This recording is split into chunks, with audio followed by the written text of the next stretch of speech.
Boa noite, Aguinaldo e demais irmãos. Estão me ouvindo bem? Tá certo? Muito obrigado. Vamos orar? Nosso Deus e Pai, obrigado por essa manhã, as misericórdias do Senhor renovada a nós, obrigado pela Igreja da Vila Cristina, obrigado por cada pessoa que está reunido ali naquele recinto, obrigado pelos irmãos que estão reunidos aqui também onde eu estou, obrigado pelos irmãos que vão participar dessa transmissão por esse aplicativo. Ao Senhor Jesus toda a glória, todo louvor, toda a nossa admiração. Almejamos com esse tempo realmente ter nossas vidas edificadas, mas acima de tudo, através do estudo da Tua Palavra, glória, honra e louvor seja dado ao Teu nome. Nós oramos em nome do Senhor Jesus. Amém. Muito bem, irmãos, eu estou com a minha telinha aqui na frente e eu estou com a tela da casa de oração. Eu prefiro ficar então com a telinha da casa de oração. Se tiver algum probleminha na transmissão, eu peço que os irmãos aí da casa de oração então apareça aqui na frente para me falar, né? Eu só quero mais um joinha aqui na frente da câmera, então, para eu saber se tá me ouvindo direitinho aí, meus irmãos. Eu estou vendo um irmão muito bonito de máscara, de camisa branca, e um que veio igual eu, né? De paletó e camisa azul, viu, irmão? Nós vamos estudar Apocalipse capítulo 3. Nosso irmão Aguinaldo falou que isso, agora eu vi mais um grupo de queridos irmãos em Cristo. E muito bom. Agora, qualquer problema aí, os irmãos acenem aí. Nós vamos ler agora Apocalipse capítulo 3, versículo 1 até o versículo 6. O irmão Aguinaldo falou que eu teria aí em torno de 40, 45 minutos até 50 minutos para a gente fazer essa exposição. Então, eu estou com meu relógio aqui marcando 9h50. Se os irmãos não acharem ruim, nós vamos até 10h35, no mais tardar 10h40, tá bom? Antes de fazer a leitura, falar um pouquinho de mim. Eu vi que tem outros Eliezer aí na transmissão, são meus xarás, né? E que o Senhor Deus esteja abençoando a todos. Eu moro aqui no Espírito Santo há 12 anos, eu sirvo ao Senhor em Vera Cruz, na igreja que congrega aqui no alto, na chegada aqui em Cariacica, na Grande Vitória, né? E eu sou do Triângulo Mineiro, eu e a minha esposa Rogéria, nós nascemos lá em Ituiutaba. Servimos ao Senhor já em Uberlândia, no estado de Goiás, no estado do Rio de Janeiro, e nos últimos 12 anos Deus tem nos trazido para morar aqui no estado do Espírito Santo, né? E como membros da Igreja de Cristo, é um privilégio sempre poder cooperar com outro grupo. Eu falo para o Aguinaldo, eu tenho muita vontade de uma hora estar com os irmãos aí em Belo Horizonte, na Vila Cristina, ou quem sabe quando essa pandemia passar, nós também podermos estarmos juntos lá no acampamento, né? Vamos fazer a leitura, então, em Apocalipse, capítulo 3, verso 1 a 6. Ao anjo da igreja que está em Sardo, escreve: Isto diz o que tem os 7 Espíritos de Deus e as 7 estrelas. Eu sei as tuas obras, que tens nome de que vives e estás morto. Sê vigilante e confirma o restante que estavam para morrer, porque não achei as tuas obras perfeitas diante de Deus. Lembra-te, pois, do que tens recebido e ouvido, e guarda-o, e arrepende-te. Se não vigiares, virei sobre ti como um ladrão, e não saberás a que hora sobre ti virei. Mas também tens em Sardo algumas pessoas que não contaminaram seus vestidos, comigo andarão de branco, porquanto são dignas disso. O que vencer será vestido de vestes brancas, De maneira nenhuma arriscarei o seu nome do livro da vida, e confessarei o seu nome diante de meu Pai e diante dos meus anjos. Quem tem ouvidos, ouça o que o Espírito diz às igrejas. Nós vamos pensar em 5 pontos aqui neste texto que nós lemos hoje. Primeiro, eu gostaria de abordar um pouquinho que estas correspondências do Senhor Jesus para estas 7 igrejas é uma das 3 listas de 7 coisas que nós temos na palavra de Deus, e todas essas 3 listas nós temos um caráter profético nessas listas. Depois eu quero contextualizar um pouquinho sobre Sardo ou Sardes, né? E o contexto desta igreja local, como era a história dessa cidade. Em terceiro lugar, observar como que o Senhor Jesus, o nosso amado Salvador, como que ele se apresenta para esta igreja em Sardes. Em quarto lugar, e talvez o ensino central, e que nós precisamos muito considerar e refletir individualmente, mas também como igreja, é a repreensão do Senhor Jesus Cristo a essa igreja. E por fim, em quinto lugar, nós vamos abordar um pouquinho a doutrina de galardão, do prêmio que um dia toda pessoa que for ao céu vai receber do Senhor Jesus. Então vamos nesse primeiro ponto, irmãos. Apocalipse 2 e 3 está associado com o verso 1 de Apocalipse 19. Apocalipse 1 e 19 divide o livro de Apocalipse em 3 partes. As coisas que são é o que nós estamos estudando no capítulo 2 e 3, o tempo da igreja. João foi orientado por Cristo a escrever as coisas que tinha visto, o capítulo 1, as coisas que são, o capítulo 2 e 3, e do capítulo 4 em diante nós temos as coisas que depois destas hão de acontecer. Se os irmãos olharem Apocalipse 4 e 1, depois dessas coisas, e no final do verso diz as coisas que depois dessas devem acontecer. Então, o capítulo 4 em diante trata de revelações divinas depois do arrebatamento da igreja. Agora, Éfeso, Esmirna, Pérgamo, Tiatira, Sardes, Filadélfia e Laodiceia, existe uma abordagem profética dessas 7 cartas. Nós poderíamos dizer assim, essas 7 igrejas representam as características das igrejas desde o dia de Pentecostes, Atos 2, até o arrebatamento da igreja. O número 7, na Bíblia e principalmente em Apocalipse, tem essa marca divina e, além de falar daquilo que é perfeito, também fala daquilo que é completo. Então, uma maneira de estudar estas 7 cartas às igrejas em Apocalipse é essa abordagem e pensar nestas características das igrejas durante este tempo da graça no qual nós estamos vivendo. Nós temos 2 igrejas aqui, Esmirna e Filadélfia.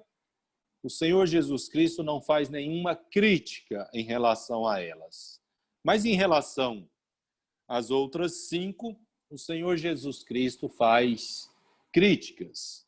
E nós precisamos considerar com um coração sincero como é o diagnóstico do Senhor Jesus para a igreja local na qual hoje nós servimos ao Senhor.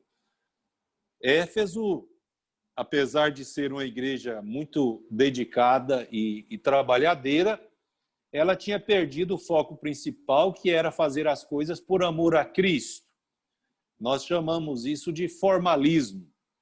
As reuniões aconteciam, os cânticos, as visitas, as pregações, mas a igreja de Éfeso não estava fazendo as coisas pela intenção principal. Como nosso irmão mesmo falou aí no início, o amor de Cristo nos constrange ou nos domina, nos impulsiona. O Senhor Jesus Cristo deixou claro que a obra de Deus ela deve ser feita com voluntariedade. Então, Éfeso tinha esse problema. A igreja de Pérgamo, ela havia um problema ainda muito mais solene, a doutrina de Balaão. Balaão ensinou Balaque a misturar o pecado com a vida do povo de Israel. E ali nós temos, então, um problema muito sério. A igreja precisa viver em padrões morais elevados que Deus estabelece. Um outro problema de Pérgamo é a questão da igreja funcionar de acordo com a opinião democrática dos membros. Igreja não funciona por opinião democrática. Igreja segue ao Senhor Jesus Cristo, que tem nas suas mãos as 7 estrelas, ele que domina, e uma igreja deve funcionar conforme a orientação da palavra de Deus. Tiatira representa o sincretismo, uma igreja misturada com o mundo. Laodiceia, a última igreja no capítulo 3, ela fala de uma igreja materialista, uma igreja apegada nas coisas. E Sardes, essa igreja que nós estamos estudando hoje, ela representa nesse tempo da graça, as igrejas que procuram ser famosas, ter fama, ter nome. Esse é o ensino. Então, essa lista, ela tem essa abordagem. Mas eu convido os irmãos para olhar uma outra lista em Levítico, capítulo 23. E aqui nós temos, irmãos, também uma lista de 7 coisas. São as 7 solenidades estabelecidas por Deus para a nação de Israel. Levítico 23, nós temos aqui as 7 solenidades registradas. A Páscoa, os pães ázimos, a festa das primícias, o dia de Pentecostes, o dia das trombetas, o dia da expiação e a festa dos tabernáculos. Essa lista também, essas 7 solenidades, ela tem um aspecto profético. Na verdade, representa o plano redentor de Deus para a humanidade através de todas as épocas. Tudo começa com o sacrifício, a Páscoa, a obra redentora do Senhor Jesus, o substituto, aquele que, sendo justo e perfeito, o Senhor Deus pode atribuir a nós sua justiça quando nós cremos nele pela fé. E nós podemos, então, observar que a Páscoa, os pães ázimos, as primícias e Pentecostes, profeticamente já aconteceram através da obra de Cristo, e Pentecostes, a formação da igreja. Mas profeticamente ainda falta se cumprir essas 3 solenidades estabelecidas em Levítico 3. O dia da trombeta era um dia muito importante para o povo de Israel. Ele anunciava que estava próximo o dia da expiação. O dia da expiação era o dia que o sumo sacerdote acessava o lugar santíssimo. E dentre muitos ensinos, algo muito marcante para o povo de Israel era o momento em que o sumo sacerdote iria sair do lugar santíssimo e se apresentar ao povo. E se o sumo sacerdote saísse lá do lugar santíssimo, significava que o povo foi aceito na presença de Deus. O dia da expiação, profeticamente, ele fala do retorno em glória do Senhor Jesus Cristo para estabelecer o seu reino de paz. E a festa dos tabernáculos, a festa das semanas, depois do dia, continuava, depois do dia da expiação, profeticamente fala, portanto, do milênio, quando o Senhor Jesus Cristo vai reinar ainda aqui nesta terra. Então, existe essa outra lista. E uma terceira lista, em Mateus capítulo 13, o Senhor Jesus contou as parábolas do reino. Nós temos aqui também mais 7 parábolas. Parábola do semeador, do trigo e do joio, do grão de mostarda, do fermento misturado na massa, do tesouro escondido, da pérola e da rede. Essa lista, essas 7 parábolas, profeticamente, fala do reino de Deus entre a primeira vinda de Cristo e a segunda vinda de Cristo. Sendo que nós podemos muito bem entender que o tesouro escondido representa Israel, que hoje está num estado temporário, enquanto Deus trata com a pérola, com a igreja, mas tanto Israel como a pérola, que é a igreja, o Senhor Jesus Cristo vendeu tudo quanto tinha, ele deu a sua vida por nós. Mas no fim deste tempo, quando o Senhor Jesus for retornar em glória, o Senhor Jesus vai, como essa rede, separar aqueles que têm confiado nele nesse tempo do fim, dos que não confiaram nele no tempo do fim. Mas entendemos que a igreja, essa pérola, terá sido arrebatada. Eu deixo essas 3 listas para que os irmãos possam depois estudar esses aspectos proféticos, Vamos pensar então um pouquinho em Sardes, Eu estou vendo um irmão de camisa azul, feliz hoje de manhã, nessa noite acalorada em Belo Horizonte. Irmão, levanta a mão aí, você está me vendo direitinho, me ouvindo direitinho? Isso, o irmão olhou ali. Estou ouvindo direitinho então, Tá tudo bem, irmãos? Tem um de camisa vermelha lá atrás. Você está me ouvindo bem, meu querido? Tá certo. Tá fazendo calor hoje em BH, irmão? Mas tá bom. Vamos continuar aqui.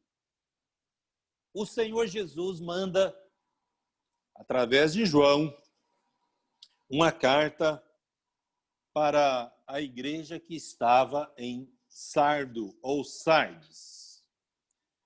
É interessante, irmãos, porque Sardes, nessa época, era uma cidade já muito antiga, de milênios. Ela existia pelo menos já há 1.200 anos, antes desse tempo que a carta foi escrita. Mas Sardes, ela era uma cidade construída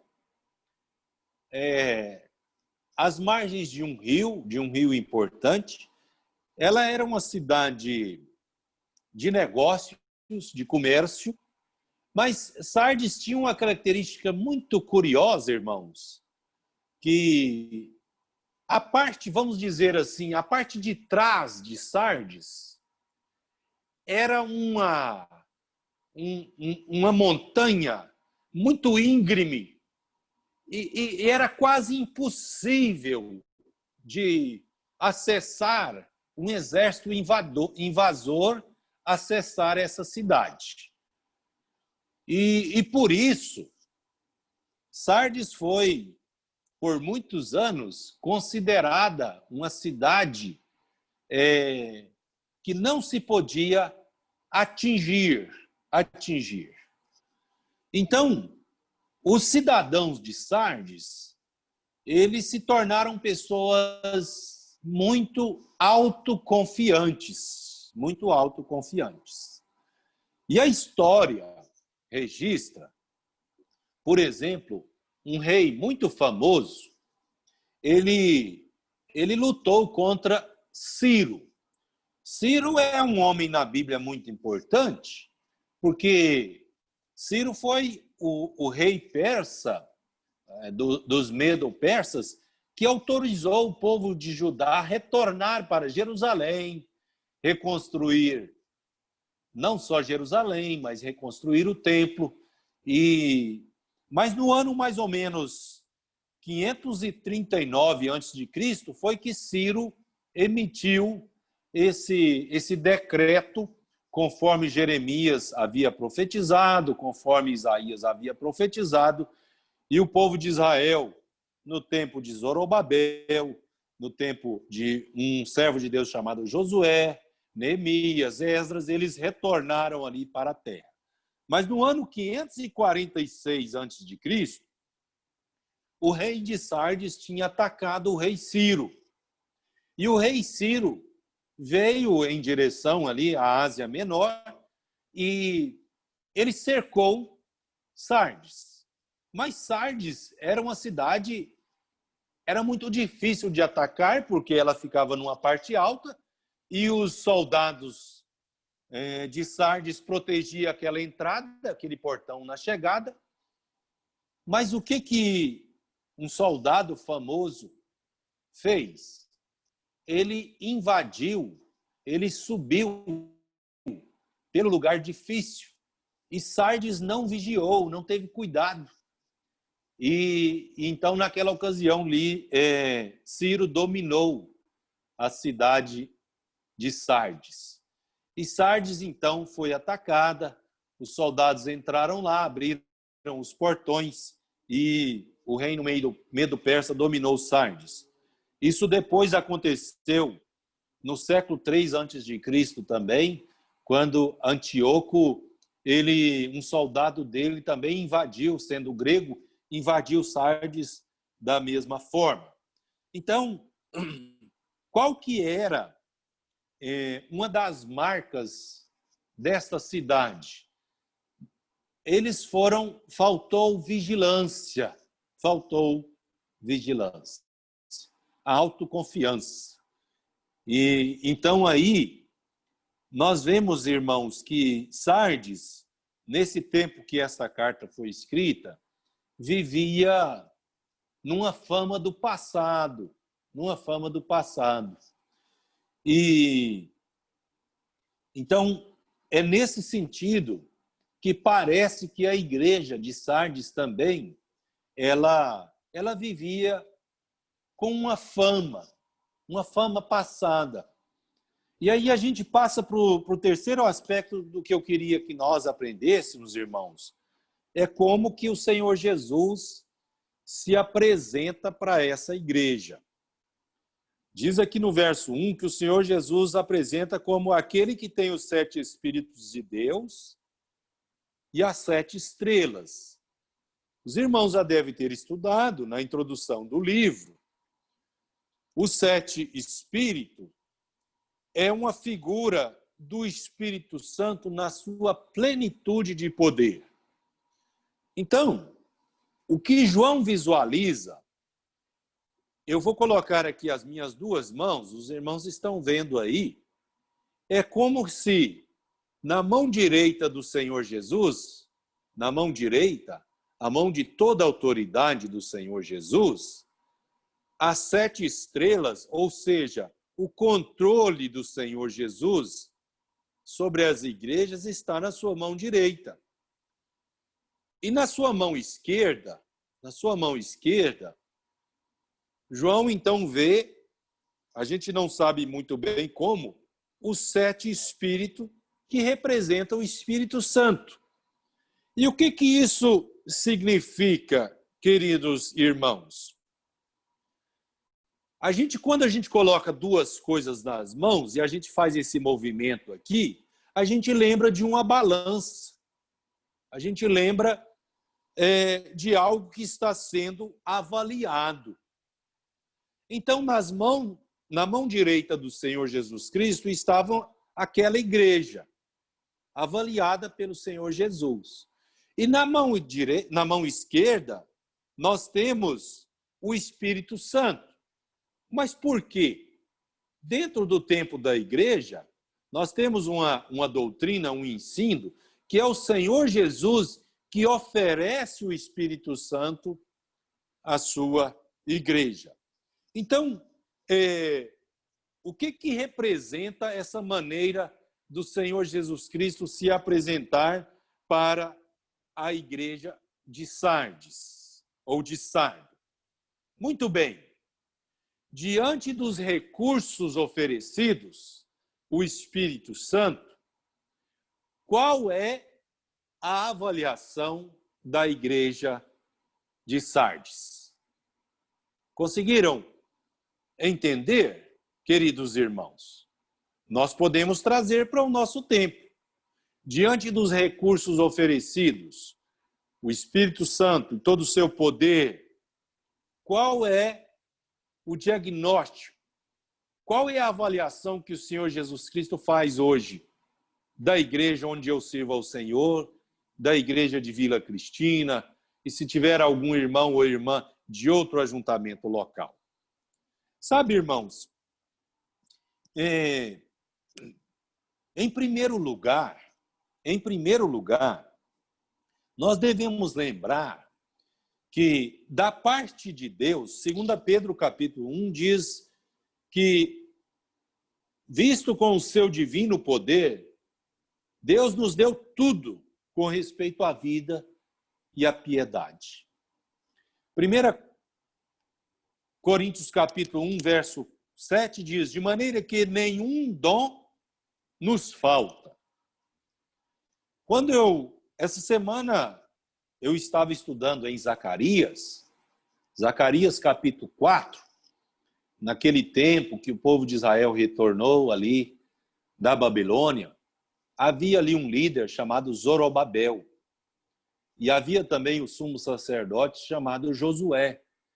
E naquela visão ali de Zacarias capítulo 4, verso 6, o Senhor Deus, através do ministério de Zacarias, falou para Zorobabel, Zorobabel, não por força, nem por violência, mas pelo meu Espírito.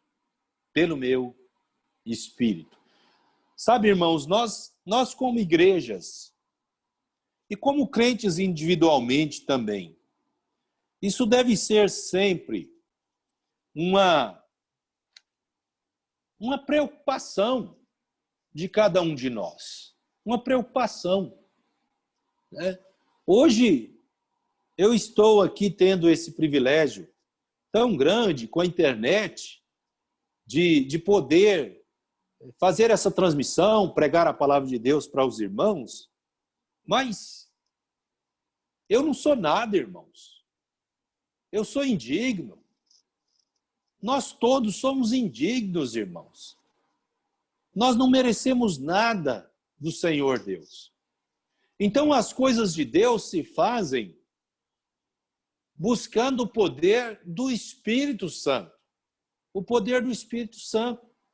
Sabe, irmãos, se eu falo com alguém que prega a palavra de Deus, você está aí, você é um pregador da palavra de Deus, preocupe menos consigo mesmo e com o que os ouvintes vão pensar da sua pregação. Preocupe mais em expor a palavra que é viva e poderosa e com o poder do Espírito Santo naquilo que a gente faz na obra de Deus. Se você vai cantar, se você vai louvar ao Senhor, se você vai entoar um cântico com um coral, com um grupo, querido irmão, se preocupe ou busque que aquilo que a gente esteja fazendo seja, vamos dizer assim, empoderado pelo Espírito Santo. Eu gosto de pensar que nós precisamos, nas coisas de Deus, irmãos, termos o espírito de João Batista. Convém que ele cresça e que eu diminua. Eu não tenho dúvidas que Deus nos capacita. Deus só não nos dá, além de talentos naturais, a nossa voz, a inteligência, muitas coisas naturais Deus nos capacita, mas Deus dá a nós também dons que são capacitações superiores, de origem celestial, são capacitações espirituais para nós fazermos a obra do Senhor. Então, irmãos, nós não devemos estar preocupados com o nosso nome, com a nossa fama. Nós não devemos estar preocupados com a visão do mundo em relação à nossa igreja, o nosso ajuntamento, se a pregação as pessoas gostaram, se gostaram daquele hino que nós cantamos. Não por força, nem por violência, mas pelo meu espírito. Irmãos, eu desejo que a igreja que congrega aí em Vila Cristina esteja sempre consciente que vocês estão nas mãos de Cristo por um lado, e de um outro lado, o Senhor Jesus Cristo é que disponibiliza o Espírito Santo para capacitar vocês, para que vocês continuem fazendo a obra dele. Eu gosto muito do que o Senhor Jesus disse para a próxima igreja que nós temos aqui em Apocalipse 3. Tendo pouca força, não negaste o meu nome e nem abandonou a minha palavra. Eis que diante de ti eu pus uma porta aberta. Eu pus uma porta aberta. Ah, irmãos, em quarto lugar, então, talvez o ensino central da lição que nós temos aqui em Apocalipse 3. Esta igreja, ela se descuidou, ela não foi vigilante. Ela perdeu, vamos dizer assim, parou de olhar as coisas como igreja na perspectiva que Cristo ensinou, que os apóstolos ensinou. E ela passou a se preocupar muito com o que os vizinhos, com o que a sociedade ali de Sardes pensava dela. É óbvio, irmãos, que há um ensino na palavra de Deus sobre o nosso dever de termos credibilidade perante os que não são crentes e os crentes também.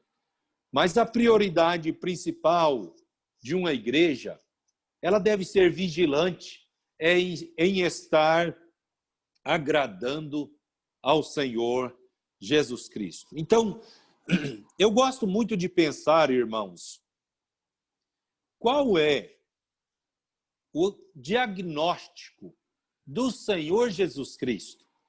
Qual a avaliação que o Senhor Jesus Cristo faz do meu ministério? Do meu ministério. Quando Samuel foi em Belém para ungir Davi, ele não sabia que era Davi. E ele olhou para Eliabe, o irmão mais velho de Davi, e ele ficou encantado. Penso que Eliabe era um homem forte, né? Mas Samuel não conseguia ver o coração. Deus disse para Samuel, Samuel, Deus não vê como o homem vê. Deus vê o mais profundo do ser, do coração. O coração, na Bíblia, fala da parte mais profunda de nós, o íntimo de cada um de nós. O que nos leva, irmãos, a pregar o Evangelho? O que nos leva a ensinar a igreja? O que nos leva a levantar cedo no domingo e realizar o partir do pão?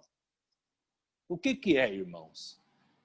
Então, nós como igreja e individualmente, em primeiro lugar, irmãos, nós precisamos nos preocupar com o diagnóstico do Senhor Jesus. o diagnóstico do Senhor Jesus. Pessoalmente, eu acho muito profundo isso que o Senhor Jesus Cristo fala dessa igreja aqui. Eu sei as tuas obras. Tens nome de que vives, mas estás morto. Ah, irmãos, essa igreja e a igreja de Laodiceia, a igreja de Laodiceia, o Senhor Jesus Cristo disse: eu estou ao ponto de vomitar vocês. E para esta igreja, o Senhor Jesus fala: vocês só têm aparência de vida, mas eu que conheço tudo, meu diagnóstico é que vocês estão mortos. Desculpem. Irmãos, faltou vigilância da parte dessa igreja. Faltou zelo. Se descuidaram. Deixou brecha. E o inimigo acessou. E agora não havia mais vida. Que é diagnóstico solene, irmãos. Ah, quantas igrejas hoje estão buscando fama, estão buscando fazer as coisas, estão mudando a liturgia da reunião para agradar pessoas, irmãos. Nós devemos nos preocupar sempre com esse assunto. A prioridade dos nossos cultos, das nossas reuniões, a prioridade da minha vida também individualmente, deve ser agradar a Deus. Estava lendo hoje Neemias, capítulo 8, uma leitura que nós fazemos, sequencial da palavra de Deus. E ali, Neemias e Esdras falam para o povo: olha, não fica triste hoje não. Hoje é um dia diferente, hoje é um dia de alegria. E eu queria dar um conselho para vocês, Israel. A alegria do Senhor é a nossa força. A alegria do Senhor é a nossa força. Eu gostaria que os irmãos apropriassem desse ensino, irmãos. Na vida cristã, nós precisamos inverter as coisas. A filosofia fala de uma corrente filosófica chamada hedonismo. É a busca da alegria, a busca do prazer, fazer as coisas para eu ser feliz. Sabe, irmãos, quando nós confiamos em Cristo, como pessoas, nós renunciamos a nós mesmos, a nossa vontade. Nós tomamos o jugo de Cristo. Em Mateus, no capítulo 16, verso 24, se alguém quer vir após mim, negue-se a si mesmo. O objetivo maior de nós como crentes é agradar ao Senhor com as nossas vidas, com as nossas atitudes, com as nossas palavras. E por isso nós temos as Sagradas Escrituras. Por isso nós temos as Sagradas Escrituras. Em primeiro lugar, nós devemos nos preocupar de não estar agradando a nós mesmos.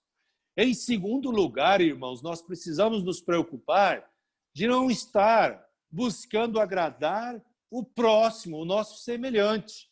Gálatas, no capítulo 1, o apóstolo registra aqui, Gálatas, capítulo 1. Vou ler esse verso, o versículo 10. Olha que solene o que o apóstolo Paulo escreve aqui em Gálatas 1 e o versículo 10. Porque persuado eu agora a homens ou a Deus? Procuro agradar a homens? Se estivesse ainda agradado a homens, não seria servo de Cristo. Vamos pensar então nessa prioridade. Em 1 Pedro capítulo 2, o versículo 5, Pedro registra que pela igreja, nós somos casa espiritual, sacerdócio santo, para oferecer sacrifícios espirituais agradáveis a Deus por Jesus Cristo. Eu não sei se os irmãos vão reunir hoje à noite. Nós vamos reunir aqui hoje à noite. É totalmente diferente, irmãos, quando a gente vem para uma reunião com esse objetivo na nossa mente, com esse propósito. Hoje eu vou lá na reunião. Hoje está quente, está fazendo calor, mas eu quero ir lá, contribuir pessoalmente na coletividade de um serviço de agradar a Deus. Agradar a Deus. Então, Sardes representa e ensina para nós uma comunidade cristã que passou a buscar fama terrena. E com isso, se descuidou, não foi vigilante em relação ao Senhor Jesus, aos interesses do Senhor Jesus. Por isso que o Senhor Jesus fala para ela aqui, né, para essa igreja, duas coisas. Que ela precisava de ser vigilante e lembrar da palavra. Lembrar da palavra. O nosso tempo correu e nós precisamos ir, então, para o nosso último ponto, né? Em todas essas 7 cartas, o Senhor Jesus fala de prêmio para os vencedores.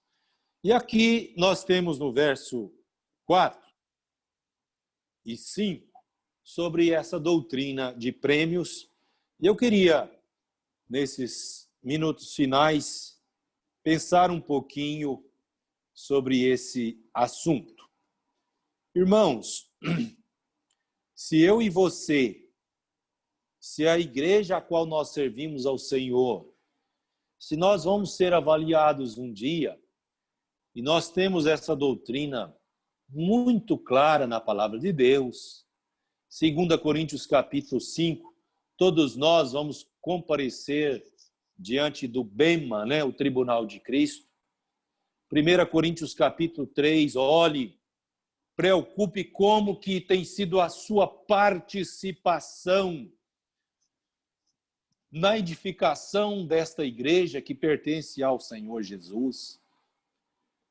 Romanos capítulo 13, capítulo 14, cada um de nós prestaremos contas de nós a Deus. Então isso é uma doutrina, isso é um ensino muito firme da palavra de Deus. Então a nossa vida, aquilo que nós fazemos, como nós nos comportamos na igreja de Cristo, sempre deve ser permeado com esse pensamento. O que eu estou falando aqui hoje, irmãos, o que eu vou falar em dias futuros, se o Senhor permitir, existe alguém muito maior que vai avaliar as intenções do meu coração, o meu íntimo, o que me leva hoje, diante do convite do Aguinaldo, a fazer uma transmissão da palavra de Deus. Eu estou buscando reconhecimento pessoal, eu estou buscando aprovação, eu estou buscando fama, ou eu estou almejando que a igreja de Vila Cristina seja edificada, possa realmente glorificar o Senhor Jesus. Essas coisas fazem toda a diferença na nossa vida, irmãos. Nós fomos salvos. Nós vamos encontrar o Senhor Jesus um dia. Nós vamos poder ouvir do nosso amado Salvador: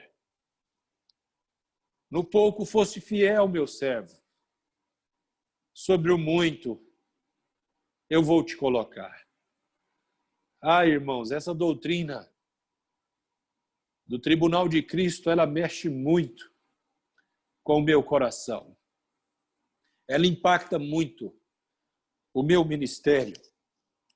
Peço desculpas para os irmãos. Mas esse é um assunto que sempre toca muito o meu coração. Ele morreu na cruz por mim. Vale a pena servi-lo. Ele não é injusto para esquecer, conforme Hebreus capítulo 6, o verso 10, de nada do trabalho e do amor que eu posso fazer por ele. Aqui no verso 4 e 5, depois o irmão olha aí com mais detalhe, nós temos três coisas aqui. Três coisas nós temos que o Senhor Jesus Cristo deixou registrado para a igreja de Sardes. As vestes brancas, o nome não seria riscado no nome do livro da vida, e o próprio Senhor Jesus iria confessar o nome do vencedor perante Deus Pai. Vamos pensar nas vestes. Em Apocalipse, irmãos, o ensino de vestes brancas e vestes limpas tem dois sentidos. O primeiro é o que nós temos aqui no final do verso 4. Porquanto são dignas disso. É uma posição que somos colocados em Cristo. Zacarias 3 e 4, o sumo sacerdote Josué foi considerado limpo diante do Senhor Jesus, o anjo do Senhor representado ali. Apocalipse 6 e 11 e Apocalipse 7 e 13, nós temos essas vestes brancas que os vencedores usam por terem sido salvos, purificados pelo sangue de Cristo. Então, o primeiro ensino que nós temos nessa doutrina de vestes brancas é o aspecto posicional. Todo crente em Cristo foi separado e vai poder eternamente estar na presença de Deus. Agora nós temos um segundo ensino aqui, e esse também é muito importante para nós os crentes. É o que diz o verso 5. Ao que vencer será vestido de vestes brancas. Nós temos aqui o ensino daquilo que vai acompanhar a nossa vida na eternidade. É o que nós temos associado com a questão das coroas. Como seremos reconhecidos na eternidade? E aí entra o dinamismo espiritual de cada um de nós. Não uma atitude passiva na vida cristã, mas uma atitude de consagração, uma atitude de atividade, de envolvimento na obra de Deus. Então, na eternidade, determinados irmãos e irmãs serão reconhecidos de forma diferenciada por aquilo que fizeram hoje na obra de Deus. Apocalipse capítulo 6, aliás, Apocalipse capítulo 14, fala das obras que seguem as pessoas daquele tempo.